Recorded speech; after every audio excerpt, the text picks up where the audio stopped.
Hi, my name is Bijal Shah and I am a bibliotherapist and founder of Bibliotherapy, a bibliotherapy and literary curation practice. I'm also the author of the book Bibliotherapy, The Healing Power of Reading. I curate book prescriptions and provide online training in bibliotherapy. More detail of this can be found on my website, www.bookTherapy.io.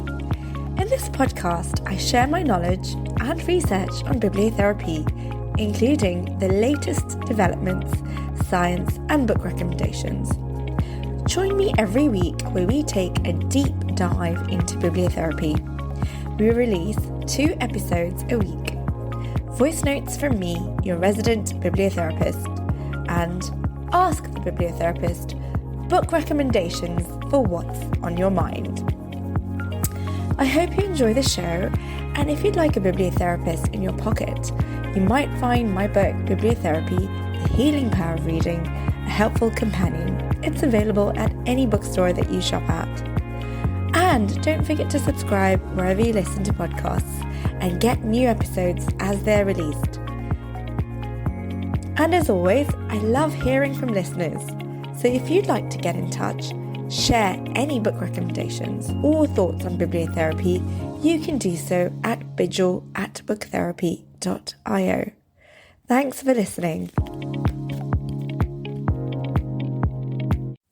In an age of burnout, loneliness, and perpetual self-optimization, the romantic comedy, often dismissed as light or escapist, has quietly retained its power to comfort, restore, and reorient the reader toward hope. Beneath its humour and heartbeats, the rom-com offers an intricate map of emotional recovery. A movement from chaos to clarity, alienation to intimacy, and fear to trust. In this podcast, we explore how the romantic comedy functions as a bibliotherapeutic tool, particularly for those navigating emotional fatigue, cynicism, or relational disconnection. We will also trace the evolution of the romantic hero or heroine, whose transformation often mirrors the reader's own therapeutic journey from self-protection to vulnerability, from pride to tenderness, from isolation to love. Romantic comedy, as we shall see, does more than entertain. It invites readers into a rehearsal space for emotional courage, teaching, through story, the art of resilience and the possibility of renewal. The structure of romantic comedy is inherently therapeutic. It follows a pattern of disruption, conflict, reflection, and integration. 2 individuals meet, often in circumstances of misunderstanding or opposition. Their flaws, defenses, and desires collide, and through tension and humour, they learn empathy, humility, and courage. The ending, whether conventionally happy or emotionally resolved, restores equilibrium. From a bibliotherapeutic perspective, this journey models emotional processing. The reader witnesses the protagonist's gradual self-awareness and relational growth, mirroring their own need for psychological integration. The rom-com, therefore, operates as a safe container, a symbolic holding environment where hope and emotional repair can unfold without the risks of real life. Alain de Botton has written that love is a skill, not a feeling, echoing Erich Fromm's idea that love must be learned and practiced. Romantic comedy, by showing love as a process of learning rather than fate, provides a didactic yet joyful rehearsal space for that skill. readers absorb lessons in empathy, communication, forgiveness, and humour, the cornerstones of emotional resilience. Where tragedy purges emotion through catharsis, comedy restores it through lightness. Sigmund Freud suggested that humour functions as a psychological safety valve, allowing the ego to play, to subvert tension through laughter rather than repression. In romantic comedy, humour transforms pain into perspective. This is especially significant for readers facing stress or burnout. Humour softens defences, permitting vulnerability.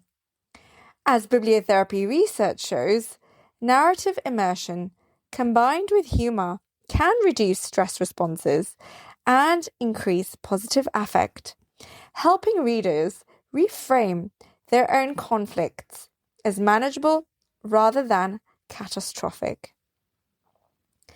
Consider Helen Fielding's Bridget Jones's Diary.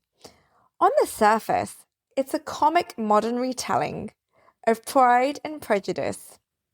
Beneath, it's a meditation on self-acceptance.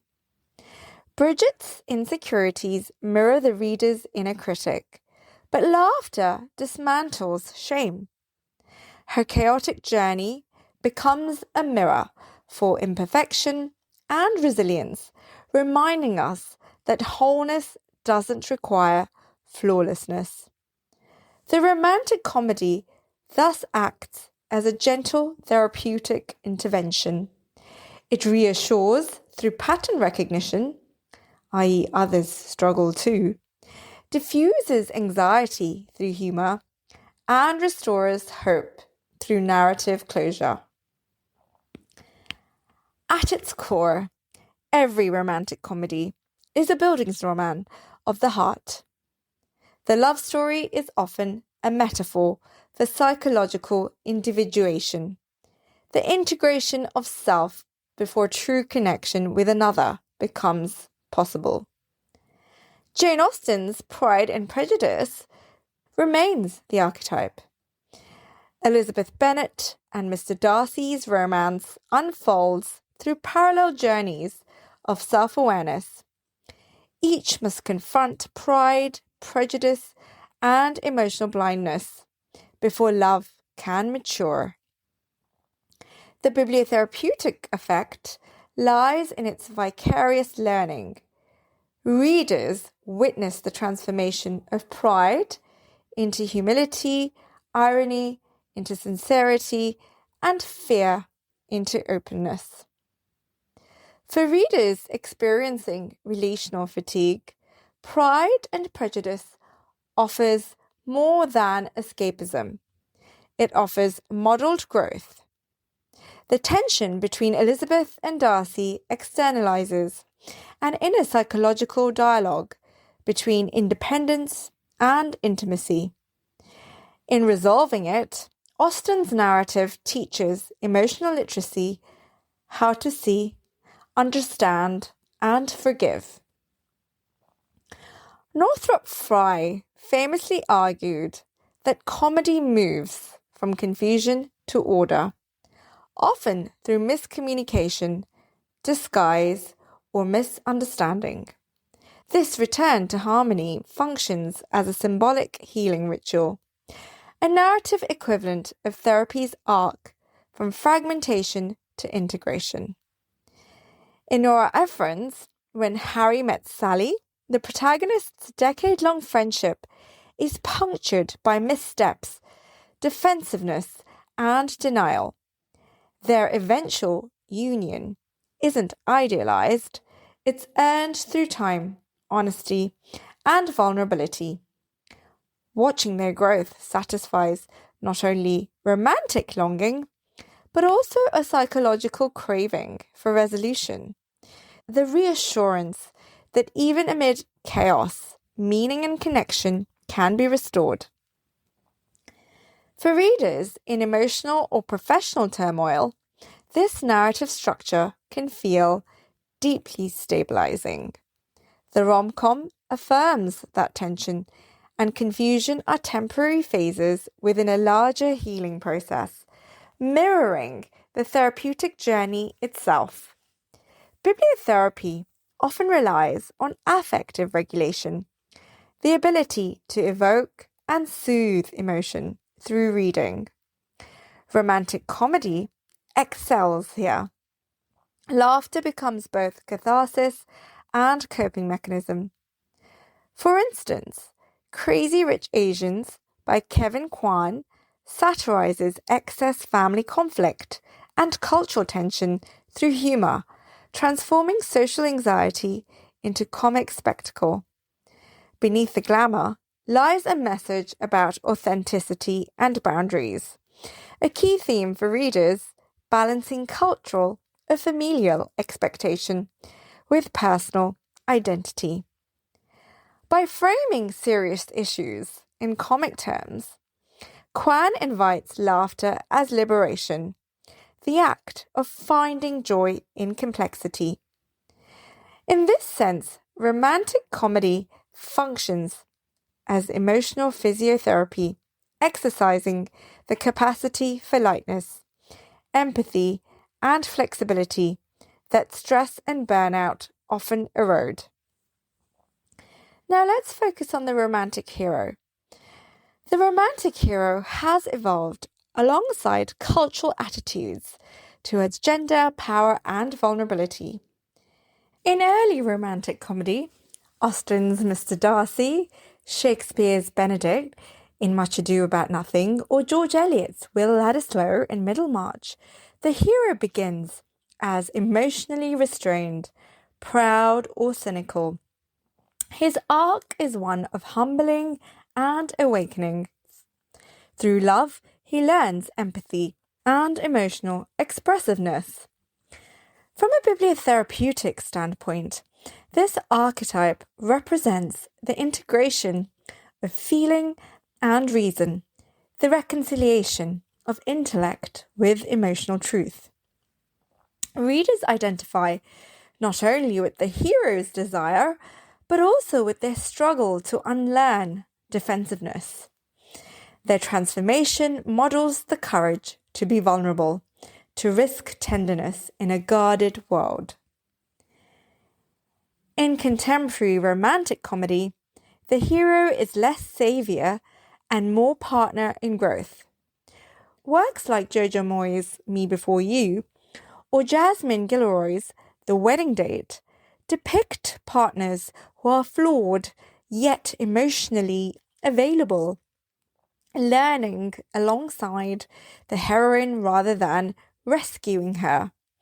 This shift reflects a cultural therapeutic movement, the desire for relational equality and mutual healing. The modern partner is not the cure for the heroine's loneliness. Instead, they become a mirror and companion in the other's self-understanding. For bibliotherapy, such portrayals are invaluable. They teach that love is collaborative rather than redemptive, that both partners carry their own traumas and strengths. Reading these dynamics helps individuals, particularly those emerging from codependent or perfectionistic relationships, imagine healthier emotional templates. Recent romantic comedies embrace the anti-hero, messy, vulnerable, and self-deprecating. Characters like Nick Miller from New Girl or the bumbling heroes in Beth O'Leary's The Flatshare embody imperfection as charm. For readers struggling with burnout, self-criticism, or shame, these characters provide relief through identification. They suggest that love and belonging are not rewards for perfection, but consequences of authenticity. The anti-hero's appeal lies in his emotional transparency. He doesn't have it all together, and that's precisely why he feels real. Such figures offer a bibliotherapeutic antidote to our culture of constant self-management. They remind us that to be lovable, one must first allow oneself to be seen. Although the essay's title focuses on the romantic hero, Bibliotherapy cannot ignore the heroine, whose emotional evolution often drives the healing process. From Elizabeth Bennet to Sally Rooney's Frances in Conversations with Friends, the romantic heroine embodies the tension between independence and intimacy, a dilemma shared by many modern readers. Her arc often involves reclaiming voice, boundaries, and self-worth. In Bibliotherapy, identifying with such heroines allows readers, especially women, to reimagine love not as subservience or fantasy, but as a negotiation of selfhood. Romantic comedy thus becomes a laboratory for emotional agency, a space where characters learn through trial and laughter to hold love and autonomy in balance. The romantic comedy offers predictable structure and emotional containment. For readers in distress, this predictability functions like a therapeutic boundary. One knows that pain will be transformed into insight and that the story will resolve toward connection. This sense of narrative safety allows readers to confront difficult feelings, loneliness, rejection, vulnerability without being overwhelmed. The promise of a hopeful resolution acts as an emotional anchor, much like the therapist's steady presence in a session. Romantic comedy teaches emotional skills indirectly. Communication, self-reflection, conflict resolution, forgiveness. Readers learn through narrative mirroring, identifying patterns in their own relationships. For instance, in You've Got Mail, the protagonist's anonymous correspondence allows them to express emotional truth before meeting face to face. This separation between authentic voice and social persona mirrors many readers' own struggles with vulnerability. The story thus becomes an exercise in emotional honesty, a safe way to explore openness, risk, and repair. In bibliotherapy practice, such stories can catalyze self-recognition. Readers might journal or discuss questions like, which part of myself do I hide in relationships? What defenses protect me but also isolate me? The romantic comedy thus becomes both mirror and mentor. In a world of dating apps, ghosting, and emotional fatigue, romantic comedy offers an antidote to cynicism. Its insistence that love is possible, even amid chaos, rekindles hope without denying complexity. For those experiencing relational burnout, reading or watching a well-crafted rom-com provides emotional reconditioning, a reawakening of empathy, humour, and curiosity. By inviting readers to laugh at human absurdity, it softens rigidity and restores imaginative openness. The psychological preconditions for connection. Let's take a look at some exemplary works for bibliotherapeutic practice. Take Jane Austen's Emma. This is a brilliant study of self-delusion and growth. Emma's journey from meddling to self-awareness models the shift from control to compassion, a key therapeutic theme for those managing anxiety or overfunctioning in relationships. Then there's Helen Fielding's Bridget Jones's Diary. This is a case study in modern vulnerability. Bridget's insecurities, failures, and humour remind readers that self-acceptance precedes love. This is excellent for readers struggling with perfectionism or self-criticism.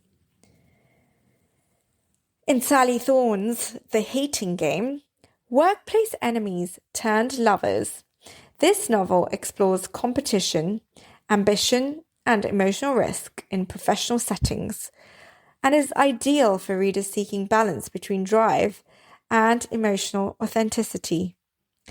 And in Beth O'Leary's The Flatshare, two strangers sharing a flat and a bed, but not time, communicate through notes. The slow unfolding of trust and care make it a comforting read for those recovering from emotional exhaustion or loneliness. In terms of non-fiction works, Alain de Botton's The Course of Love, a philosophical novel exploring marriage after the happy ending, blends fiction and psychology. It's perfect for readers seeking a realistic, therapeutic reflection on long-term love and emotional endurance. In Bell Hooks's All About Love, a foundational text that redefines love as a practice of care, responsibility, and commitment, Hook bridges psychology and spirituality, offering a healing lesson for those rebuilding trust in love after pain. And lastly, in Laurie Gottlieb's Maybe You Should Talk to Someone, a therapist's memoir about therapy, full of humour, humility, and heartbreak, helps readers normalize vulnerability, showing that everyone, even healers, need help. These works can be integrated into bibliotherapy sessions or personal reading practices as catalysts for reflection, journaling, or discussion. Romantic comedy endures, not because it denies reality, but because it offers a symbolic rehearsal of hope. Love stories allow readers to experience emotional risk in a safe narrative space, to imagine tenderness without guarantee, and to reawaken trust in human connection. When readers internalize the rom-com's rhythm, from misunderstanding to clarity, hurt to healing, they begin to sense that their own conflicts too might yield to understanding.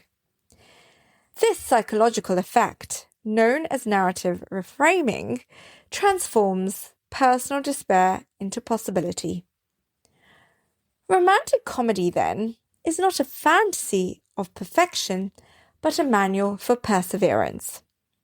Romantic comedy, far from being trivial, is one of literature's most psychological restorative forms. Through pattern, laughter, and emotional truth, it teaches readers to navigate life's contradictions, independence and intimacy, chaos and order, humour and hurt. As a tool of bibliotherapy, it offers hope in narrative forms, reminding us that even after misunderstanding and despair, connection remains possible. In an anxious, overstimulated world, the rom-com's promise of laughter and love is not escapism, but medicine. And perhaps that is its quiet genius. Behind every witty exchange lies a profound therapeutic truth. That joy, vulnerability, and love are not luxuries of fiction, but vital conditions for being alive. Thank you for listening. I hope you enjoyed the show. And if you'd like to sign up to our online courses or try a personalised book prescription or bibliotherapy session, you can do so following the links in the show notes. And as always, I love hearing from listeners, so don't hesitate to drop me an email at bijal@booktherapy.io.